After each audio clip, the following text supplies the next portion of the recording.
Welcome to Pre-Flight. My name's Rob Kolb, and I'm your Part 107 licensed pilot in command, and I'm your instructor for today. And now we're going to talk about the importance of having a pre-flight checklist. And you guys might be saying, that's ridiculous. I don't need a pre-flight checklist. I'm not flying an F-22 Raptor. It is important, guys, and I'm telling you, regardless of how you fly a drone, it's important. If you have one, you're going to catch little mistakes prior to a crash that would have prevented that crash. So that being said, let's get into this. The drone that we're using for today's pre-flight checklist is the Mavic 2 Pro. I still carry the Mavic 2 Pro in the factory box for a couple reasons, and really it kind of naturally forces me into some good habits. So I'm just going to walk you through what my personal pre-flight checklist is. I'll also have a PDF copy of the actual list in the link section below this video. So as I pull the drone out of the box, the first thing you want to put on your checklist is to remove the gimbal cover. So important, so easy to forget. I forgot so many times. You want to pull that off, and the reason why is when you first fire up the drone, the camera's kind of twisting and spinning and moving, and if that cover's on there, it's not able to move, and what can happen is you can end up burning up the engine on this camera. And so definitely want to make sure you put on your checklist, remove gimbal cover. The next thing I do is I open up the legs here to the drone, and I do an overall conditional test of this drone. I kind of look for any scratches or dings or marks or anything that could mess up the flight. You might want to check the motors, just make sure that they're spinning freely, there's no twine or anything weird lodged in there. Just an overall check, especially the battery, okay? So important. These batteries, if you get a nick in there, a deep scratch or a nick, don't fly with it. I know these are expensive, guys, but believe me, once these things get compromised with a nick or something, they can catch on fire in the middle of your flight, and now you just destroyed your $1,000 plus drone. So if it's damaged, I know they're expensive, don't fly with it. So we're going to put the battery back in the drone here, and we're going to now check the battery level. So if you press the power part of the battery, it's going to light up with a green ring all the way around, and that indicates that that battery is fully charged. The next thing you want to do is you want to make sure you have at least one spare battery, which we do. You want to hit the indicator in the center of this battery, and it's a green circle all the way around, so we know that our spare battery is completely full. Guys, whatever you have with your drone, if you can have a spare of, have a spare. Batteries, SD cards, charging cords, prop blades, whatever. Make sure you have a spare so you don't have something go down while you're out doing whatever you're doing and that shuts you down for the day. So important. So when you carry the drone like I carry it in its factory box, you have to remove the prop blades. It will not let you store it in the box without the prop blades, which is kind of annoying, but really kind of forces you into more good habits. So now what I have to do is I have to pull these prop blades out of the box, and it kind of forces me to inspect each blade by blade. And so it's okay if your blades get some nicks on the sides of them or the ends of them. If it has a chunk out of it, you know, common sense would say don't fly that way. Definitely don't fly that way. But what's more dangerous is stress cracks in these blades. And so what happens is maybe you nick something, it seems like the blade's okay, but you end up with a small, fine little stress crack. And maybe you don't catch it, maybe you do. I've seen people with stress cracks in their blades, and, you know, one way or another, that blade was still on the drone. Now, as you fly the drone and you're applying pressure to the prop here, it can snap off and will snap off, it's just a matter of time, at that stress crack. And when that happens, you might still have 3 other good prop blades, but if you lose one, drop them like a box of rocks, bye-bye drone. So I want to do an inspection of every single one of these blades prior to putting it on. These blades are also directional. If you look at the center of this prop here, there's like a gray ring around the center of it, and then on the drone, on the motor here, you can see gray lines on the motor. So the prop blade with the gray ring goes to the motor with the gray line. So they are directional blades. Now I don't think the drone will let you put on the blades in the wrong order. That's more so just for your knowledge. but they are directional. So let's get these prop blades all on. And the other thing now, you do want to make sure when you put the blades on that you're pressing them down. You turn them like probably 45 degrees, and then you want to kind of pull up on them a little bit and make sure that those blades are locked into position. Then take your hand and just grab the blade and just kind of spin it back and forth and just make sure it's on there good. The next thing you want to do is the doorway on the port side of the drone here, I believe, is where your SD card goes. And the drone does have its own internal memory, but I would not rely on that at all. I am a property damage expert consultant, so my job consists of going out and documenting structural damage. And so what happens is after I take my pictures of damage, I eject my SD card here, and I take the SD card, I put it into my computer, I upload the pictures, and guess what? Sometimes, excuse me, you forget to put the SD card back inside the drone, and that can be problematic. So make sure you put on your pre-flight checklist to check and make sure your SD card is inside your drone. And in addition to that, make sure you have extra SD cards. So right now, an overview on the drone itself. We're not into the controller yet, just the drone itself. You want to check the charge level on your battery. You want to have a spare battery. You want to check the condition of your prop blades. You want to have a full set of spare prop blades.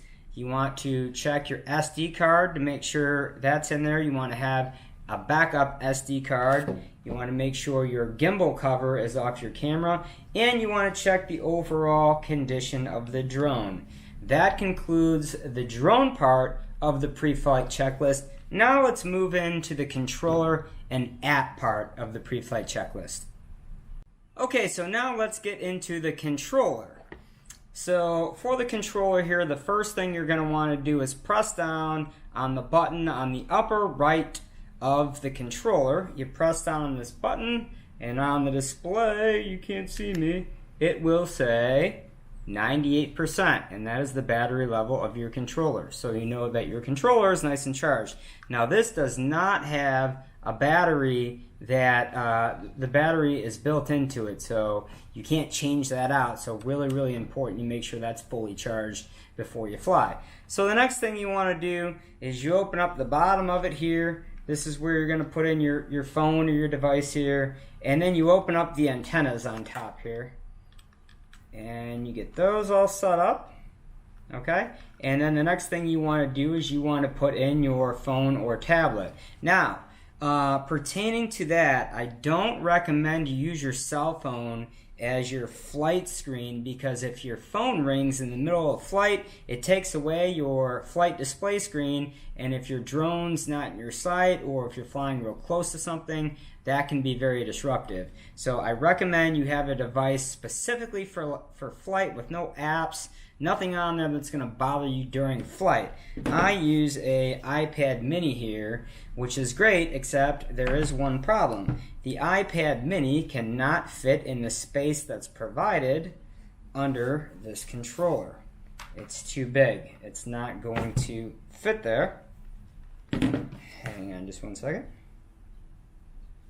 So, what I found was this nifty little thingamabobber thing. I don't know what the name of this is. I will get the name and put it in the description section. But that kind of solves that problem. So, before I show you how that works, what you want to do is on the DJI Mavic 2, the sticks are actually built in below the controller. So you want to pull that stick out, and you want to screw it in place here on each side. So that side's in. And you want to put in the right side. Now, you take the thingamabobber, which goes right in this slot, just like your phone would.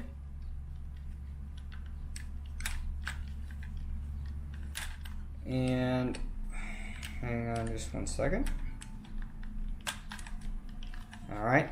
And now your hand is much more, smooth and correct. When you have a big tablet, your hand's kind of like angled and way out here, and it just doesn't feel real good during flight. And the thingamabobber here expands so it can accommodate a bigger device. So now I take my iPad and I stretch it out, and now I have a nice big flight screen. And I also, my hands are very comfortable and not awkward because I tried to cram a big device in an area that was not big enough for it. So the next thing we need to do is we need to connect the controller to our device, our phone or our iPad, whatever it is. And so here's another thing you need to put on your pre-flight checklist that you need to have an extra one of. This just bit me in the butt about a week ago, and that's your data cord. I usually use the same data cord that's in my car to charge my phone. It got removed out of my car for whatever reason. I went to fly, found out I didn't have a data cord and couldn't fly, so I had to shut everything down to go to Walmart to buy a new data cord. So make sure you have, just like everything else we've talked about, an extra data cord. So what you do now, guys, you take the USB end of the data cord and you plug it in under the DJI controller, like so. And you take the other end of the cord here and you plug it into your device, like so.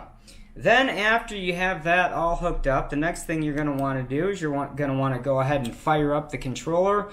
Everything DJI is kind of weird to power up. What you got to do is to power up any of their stuff, you got to hit their power up button one time kind of quick, and then you hold it down the next time. So one time quick, and then again and hold down. See, it didn't even do it then. One time quick, hold it down, and now it fires up. So now the controller's up. Let's turn the drone on. And the next thing we're going to want to do is we're going to go to the DJI Go 4 app.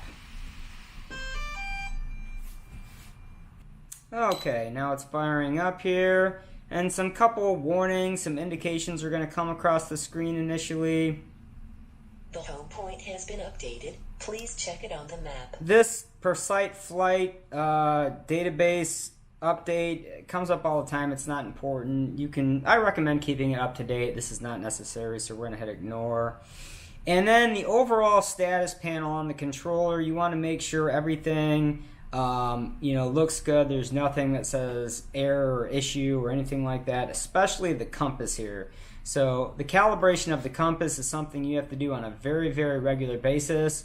We're going to have a part of the module later that goes over troubleshooting, in which we'll cover that issue. I can't cover it now because the compass doesn't need to be calibrated. So the most important thing on this screen is at the top left section here. It's green in color. It says ready to go GPS. If it says that, you're pretty much good to go. The one thing you definitely want to do, and if anybody at DJI wants to chime in and explain why you guys did this, I would love to hear about it. Otherwise, you guys absolutely have to have this on your in your pre-flight checklist. So if you hit these three dots in the upper right-hand corner, okay, the return to home function. We're going to get to that in our basic flight module, but I want to touch on this because you need to know about this issue in pre-flight. And so what you want to look at is, I already turned this off, but the default setting within DJI is this return to home at current altitude. That means if say you're doing an inspection and your drone is at 30 feet and you hit the return to home button or you lose signal to it or whatever, the drone's going to fly at its current altitude back to its home point. And at 30 feet, you're very likely to hit something. So absolutely turn that off. Turn that off. And what you should be looking at is down here lower where it says return to home altitude.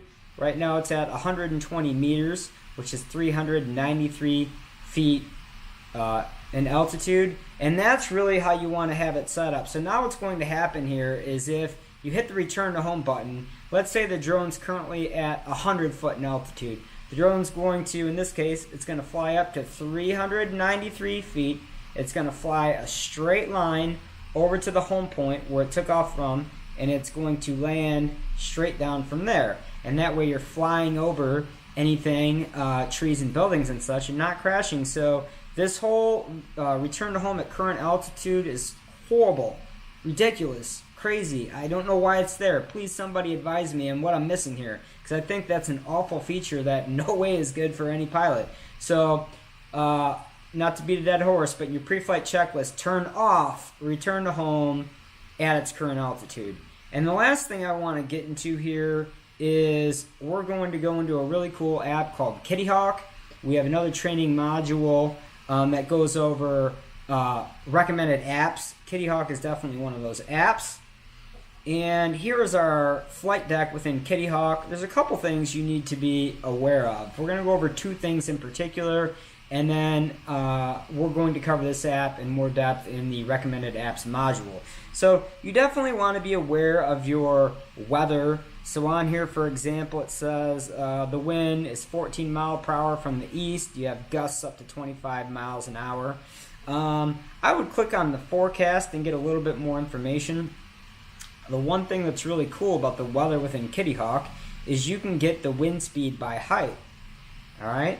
So this isn't a very great example, but right now at ground level, the wind is 14 miles per hour. At 400 foot, the wind speed is 11 miles an hour. Normally, it increases. It doesn't reduce. And that's important because if you're going to be flying high, or let's say you're going to be returning from home, returning to home at a high altitude, those gusts could affect the performance of the drone. And so very interesting. I recommend you're aware of the weather. The next thing we'll get into here is your airspace. So if you click on your airspace maps, you want to know if you're potentially going to be flying in a no-fly zone, because if that's the case, guess what? You can't fly. So this black pin mark here, that's where we are. We're going to pinch this screen in here just a little bit, and it'll show you all these different no-fly zones. That one down and to the left, that's Toledo Express Airport. The one that's up here, that's actually the Detroit Airport. So we're going to take this pin and we're going to pop it into that airspace right there. Now, if you don't have a pilot's license, you're totally out of luck. Luckily, I have my pilot's license. So if you look at the blue in the lower left-hand corner, we're going to click on that. It's going to say that it's Toledo Express Airport. It's Class C airspace. And then I can get authorization to fly up to 50 feet in this area with my pilot's license. So I think that about concludes our pre-flight checklist. I hope you guys can now see how important it is to have a pre-flight checklist. I can't tell you how many times I've been out to inspections and I was in a no-fly zone. That's a real problem. If you can't fly, that's a real problem. I've seen drones crash. I've seen a lot of things that could have been prevented with a simple pre-flight checklist. So guys, what we're going to do is in this module, we'll include a PDF copy of the exact checklist that we use. And later, when we get into recommended apps in that part of the training module, we're going to show you apps where you can build in your own digital pre-flight checklist. That's pretty sweet. Kitty Hawk is one of them. I'm excited to talk to you guys about that. So I hope you like this module, guys. Stay tuned for all these. Make sure you take this whole training course. We have 6 different modules at this time. We're going to be adding to those as well. It's very great. It's very comprehensive. It's going to be very valuable to new and current pilots. From now, Rob Kolb, your pilot in command, signing off.